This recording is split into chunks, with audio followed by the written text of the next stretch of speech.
Lately, in the last few months, I've honestly been feeling a little bit apathetic. I've had a hard time connecting with things that I love, things that inspire me, things that energize me, things that bring me joy. I've been feeling super blah about all of it. And so I am genuinely happy to be exploring this series with you.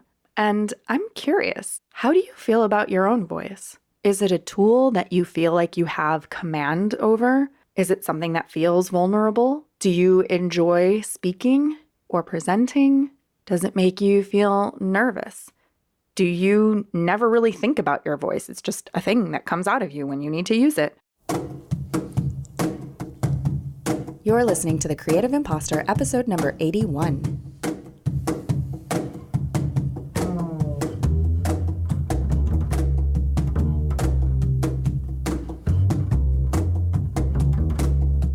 Welcome to The Creative Imposter. I'm Andrea Klunder, and this is episode 81. You will easily find the show notes for this episode at thecreativeimposter.com/081. And I just wanted to pop in here to tell you that I've been thinking. Surprise! I've been thinking a lot. This year has been a doozy of a year, and I don't use that word lightly. If you are tired of hearing about medical things and surgeries and whatnot, don't worry. This episode isn't about that. But this episode is coming from all of the reorganization that is happening in my mind space that has been triggered by this entire experience. One of the things that I have started doing that I have never done before during this recovery is working with a psychotherapist. Her name is Miriam. She's fantastic. And finally, in session number 7 with Miriam, we started to address the thing that is way down deep, all of the surface level frustrations and problems and issues that I've been dealing with and talking about and working through. And that fundamental thing that is underneath all of this is a fear of running out of time, a fear of not making the most of the time that I have. What does that mean? Yeah, fear of death. I remember reading that every fear you can think of, every fear imaginable under the sun, if you boil it down to the root of that fear, it all comes down to this fear of death. And I know for sure in this society that we live in, we try to pretend like it isn't a thing, or like it's a thing that happens to other people, or it's a thing that happens in the wake of a tragedy. But we don't really address the fact effectively that it is a thing that happens to everyone all the time, every day, and no one is ever prepared for it. Recently, one of my clients, Robin Conley Downs, on her podcast, Feel Good Effect, had a guest on named Bronnie Ware.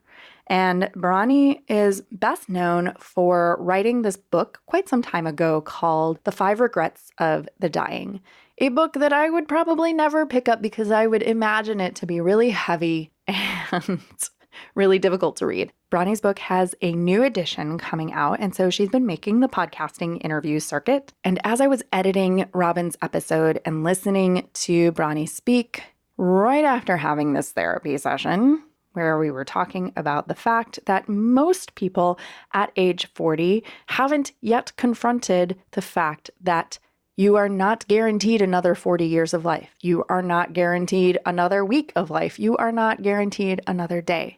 And what does that mean for how you live, for how you structure things? So as I was editing and listening to this, one of the things that Bronnie said was that when she was working in palliative care for people who were dying, she had a broad range of people. And it didn't matter whether they were in their 40s or whether they were in their 90s.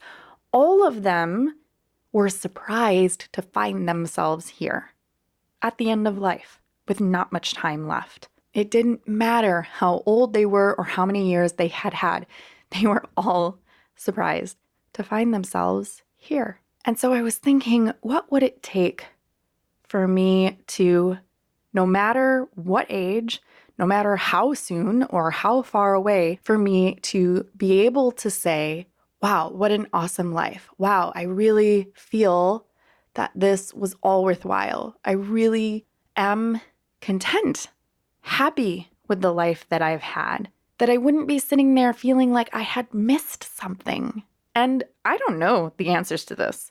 I don't know if I'll ever know, but one thing became really clear, and that is that in my work, which if you've been following along with me for a long time, you know that I am someone who has a very hard time separating identity and life from creativity and work. It's all kind of smashed up there together into one big ball of multicolored Play-Doh.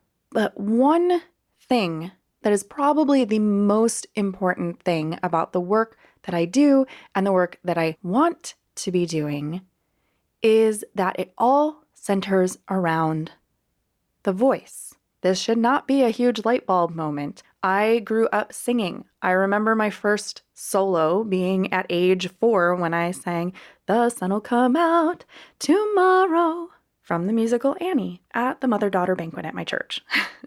I remember as a child making a fake radio show and recording it on an audio cassette that probably no one heard but me. I remember being in theater and being in choir and being in musicals and being in plays. I remember going to college to study vocal music performance and music education and then hating it and having a quarter-life crisis at the young age of 18 trying to figure out what the heck I do with my life if I'm not going to be a voice major. I remember learning how to do behind-the-scenes media production, including skills for scripting and writing.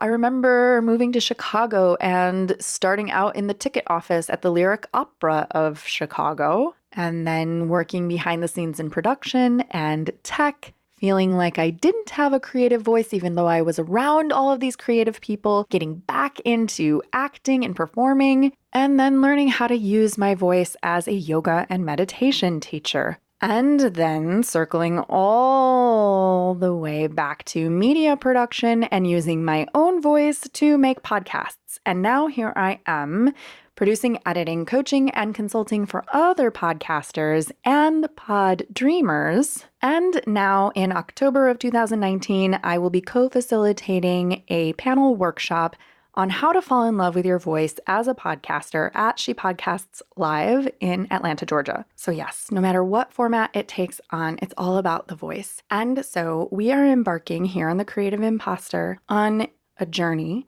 exploring the different aspects of voice, why it is so important to us, how it can be one of the most powerful tools that we have available to us no matter what kind of work we're doing or art we are creating or connections we are making. I'm going to be interviewing a lot of different people, and one of my first interviews is with someone who I'm so inspired by. His name is Davin Youngs. He's a singer, he's a teacher, and he's a guide for facilitating transformative sound experiences. He's also someone that I dug up from my past quite by coincidence. Coincidence? Is there really such a thing as a coincidence? Someone that I met back in my college years at a summer opera training institute and then never heard from because this was before the days of Facebook and other social media. And then lo and behold, he turned up in the yoga studio in Chicago where I teach, doing a voice workshop, and now we are reunited. It's a great interview. You're going to love it. But whether you are a singer or ever intend to be a singer, this exploration of voice is coming from a lot of different angles. And I think that it is the beginning of me really finding my creative purpose in a clear and useful way. One of the things that I hear from clients and potential clients and podcasting community members is that a lot of people really don't like the sound of their own voice, or they don't feel confident using their voice, or they worry that their voice just isn't compelling enough. Why are we in a position where so many people feel vulnerable and uncomfortable with using one of the most incredible and powerful tools that you have for connection, for influence, for sharing experiences, and for making an impact? Lately, in the last few months, I've honestly been feeling a little bit apathetic. I've had a hard time connecting with things that I love, things that inspire me, things that energize me, things that bring me joy. I've been feeling super blah about all of it. And so I am genuinely happy to be exploring this series with you. And I'm curious, how do you feel about your own voice? Is it a tool that you feel like you have command over? Is it something that feels vulnerable? Do you enjoy speaking or presenting? Does it make you feel nervous? Do you never really think about your voice? It's just a thing that comes out of you when you need to use it. And also, what questions do you have? What would you like to learn about ways that you can become more comfortable or more skillful with using your voice? Send me a message to Andrea at thecreativeimposter.com. Again, that's Andrea at thecreativeimposter.com. This can be written out in text, or you can record a voice memo on your phone. Or if you have a fancy microphone and want to record a message for me, send me an MP3 file and share a little bit about your relationship with your voice and what challenges or questions you have on this topic. And maybe together we'll find some clarity, some solutions, and have a little fun in the process. This episode was mixed by Edwin Ruiz of Mondo Machine. Our theme music is by Jovia Armstrong. Show notes for this episode can be found in the description of your listening app and more fully at thecreativeimposter.com/081 for episode 81. I thank you so much for listening, and this week I am wishing you the courage to let your voice shine.